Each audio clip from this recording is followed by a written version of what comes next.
The intersection of psychological horror and visceral dread creates a unique space in cinematic history, one that challenges our understanding of pain, pleasure, and the boundaries of human experience.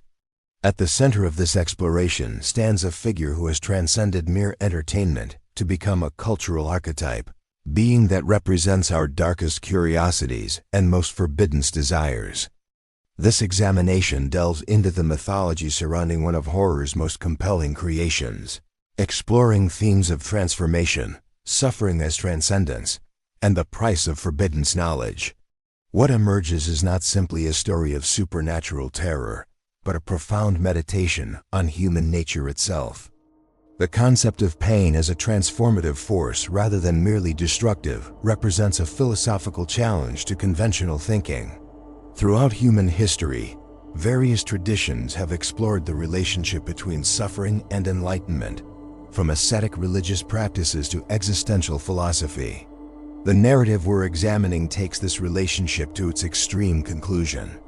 The central figure in this mythology undergoes a transformation that strips away humanity's comfortable illusions.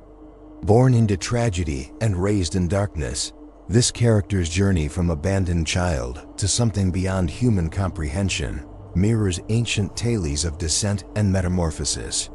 The pattern is archetypal. Suffering leads to seeking, seeking leads to discovery, and discovery leads to fundamental change. What makes this particular mythology compelling is its rejection of redemption narratives. There is no salvation waiting at the end of suffering, no divine reward for endurance. Instead, there's only transformation into something that exists outside traditional moral frameworks.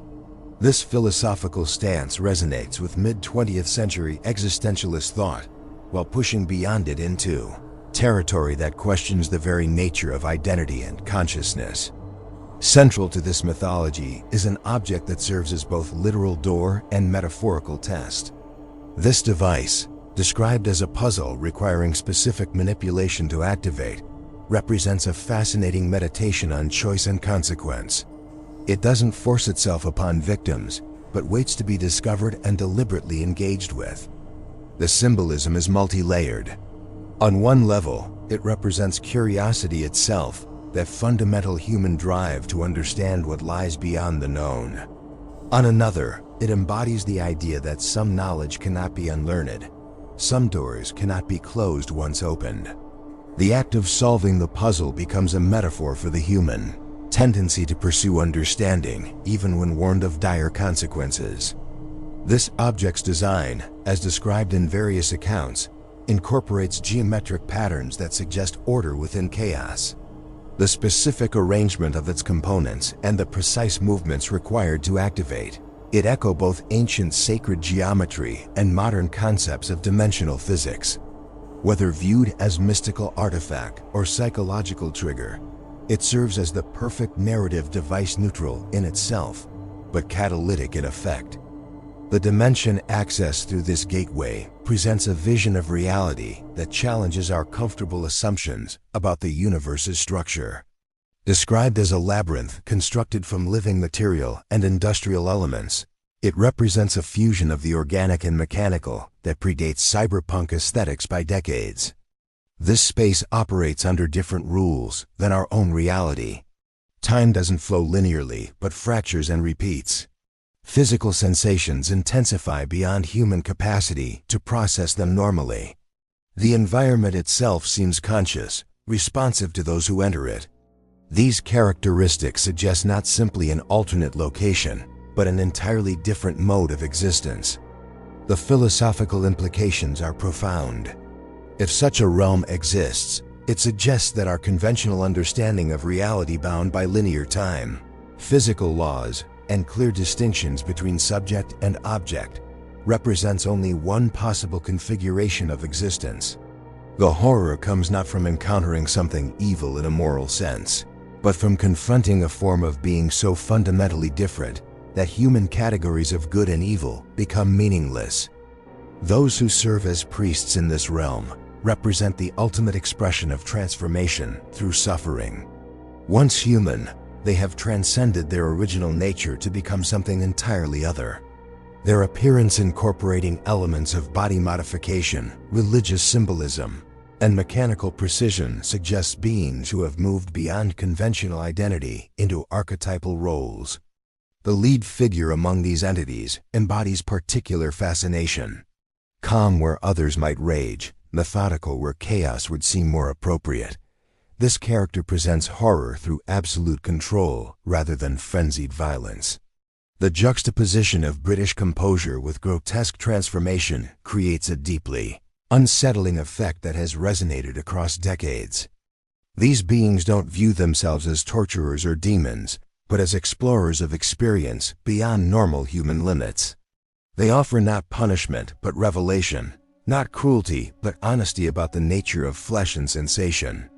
This self-perception transforms them from simple antagonists into something more philosophically complex teachers of the sort, though their lessons destroy conventional human understanding.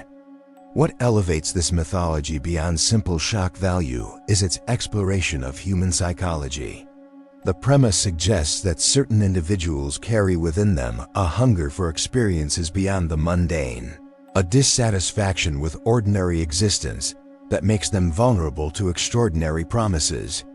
This psychological profile resonates with real human experiences of seeking. Throughout history, individuals have pursued altered states of consciousness, pushed physical limits, explored forbidden knowledge, always seeking something beyond the conventional boundaries of human experience. The mythology taps into this impulse while warning of its potential consequences. The relationship between seeker and sought in these narratives is complex. Those who activate the gateway do so voluntarily, driven by their own desires and curiosities. What they encounter isn't imposed from outside, but rather represents an external manifestation of their internal hungers.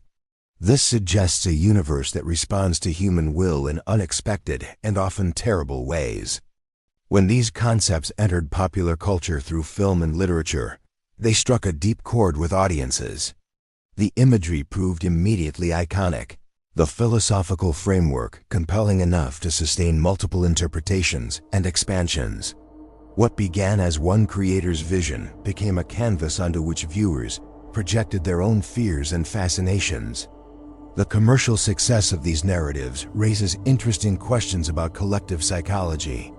Why do these particular images and ideas resonate so strongly? What do they reveal about cultural anxieties regarding the body, identity, and the limits of human experience?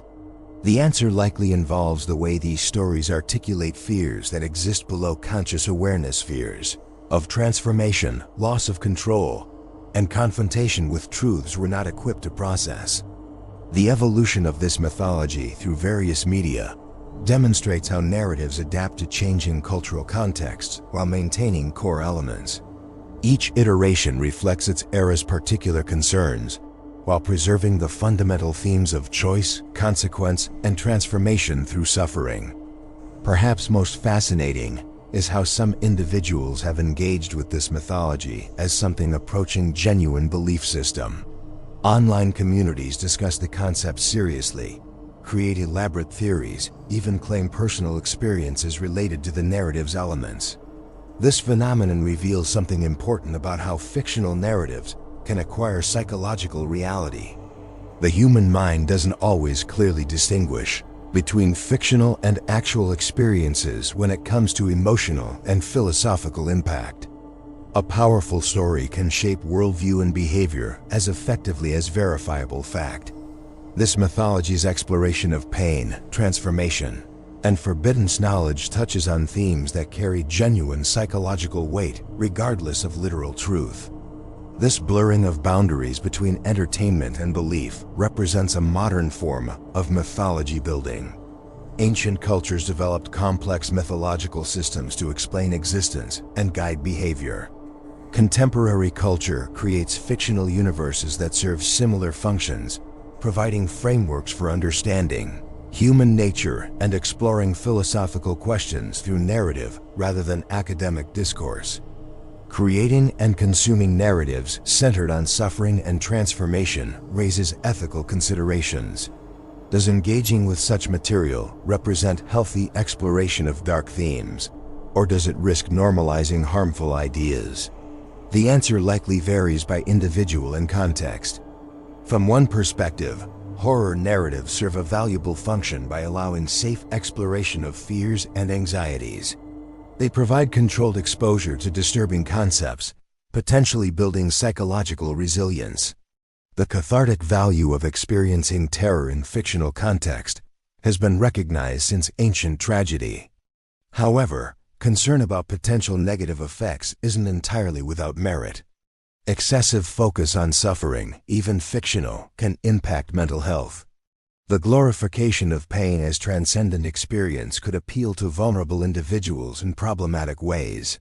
Responsible creation and consumption of extreme content requires awareness of these potential impacts. At its core, this mythology engages with fundamental philosophical questions. What defines human identity? Can suffering serve transformative purposes? Do we possess free will, or do our deepest drives determine our choices? Is there meaning in pain, or is that claim itself a dangerous delusion? The narrative suggests that identity is more fluid than we typically assume. The transformation at the story's center demonstrates how thoroughly a being can change while maintaining some thread of continuity. This challenges essentialist views of selfhood while raising uncomfortable questions about what we might become under extreme circumstances. The treatment of free will is particularly sophisticated. Characters choose to open the gateway, yet their choice emerges from desires they didn't consciously select. This tension between agency and determinism mirrors ongoing philosophical debates about the nature of choice itself. Are we truly free if our decisions arise from unchosen psychological drives? This mythology's influence on horror aesthetics and narrative structure extends far beyond its original expression. The visual language it established, combining religious imagery with industrial elements, surgical precision with Gothic excess, has been endlessly referenced and adapted. The narrative structure, which positions desire rather than victimhood as the path to horror, influenced how subsequent creators approached fear. Rather than innocent protagonists pursued by external evil, this model presents seekers who find exactly what they sought, discovering too late that their desires led to their destruction. The philosophical seriousness with which these narratives approach their fantastical premises set a standard for horror that aspires beyond mere sensation. By treating outlandish concepts with internal consistency and exploring their implications thoroughly, the mythology demonstrated that genre fiction could engage with profound themes without sacrificing entertainment value. Why do these themes remain compelling decades after their initial expression? Partly because the fundamental questions they address haven't been resolved. We remain uncertain about consciousness, identity, and the meaning of suffering. We continue to grapple with the tension between desire and consequence, seeking and caution. Additionally, contemporary culture's relationship with pain and the body has evolved in ways that make these themes more relevant than ever. Body modification has moved from extreme margin to relative mainstream. Discussion of alternative consciousness states has become more open. The boundaries between human and posthuman blur as technology advances. These developments give the mythology fresh resonance. The digital age has also changed how such narratives spread and mutate.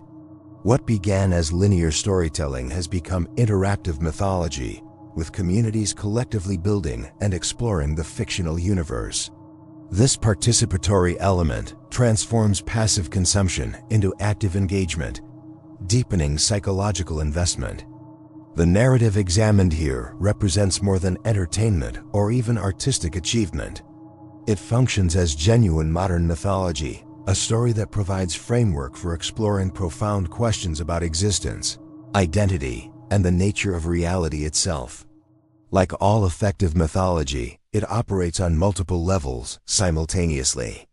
On the surface, it provides visceral thrills and memorable imagery.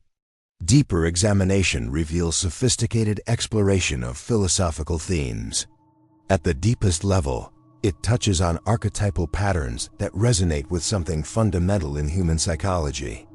The figure at the center of this mythology has transcended its origins to become a cultural icon precisely because it embodies something that fascinates and terrifies us about our own nature. We recognize in this transformed being both warning and dark promise, the ultimate expression of change through suffering, of knowledge that destroys and rebuilds.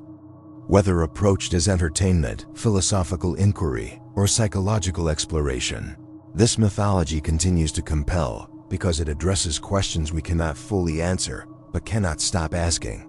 What lies beyond conventional human experience? What price would we pay for genuine transcendence?